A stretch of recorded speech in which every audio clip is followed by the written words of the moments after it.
Hi friends, welcome to my YouTube channel ಆರ್ಯಕಾಮಧೇನು.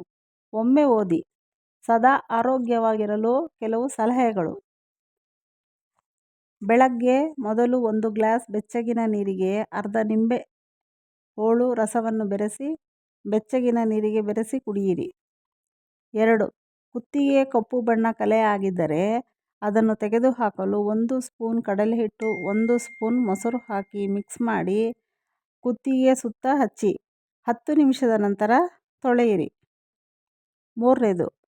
ಊಟ ಮಾಡಿದ ತಕ್ಷಣ ಸ್ವಲ್ಪ ಬೆಲ್ಲವನ್ನು ಸೇವಿಸಬೇಕು. ಇದರಿಂದ ಊಟ ಬೇಗನೆ ಜೀರ್ಣವಾಗುತ್ತದೆ, ಭಾಗ ಮುಂದುವರಿಯುತ್ತದೆ. ಪ್ರತಿ ದಿವಸ 8 ಗ್ಲಾಸ್ ನೀರು ಕುಡಿಯಿರಿ. ಫ್ರೆಂಡ್ಸ್, ಈ ವಿಡಿಯೋ ಇಷ್ಟವಾದಲ್ಲಿ ಶೇರ್ ಮಾಡಿ, ಸಬ್ಸ್ಕ್ರೈಬ್ ಮಾಡಿ, ಲೈಕ್ ಮಾಡಿ, ಕಮೆಂಟ್ ಮಾಡಿ. Thank you.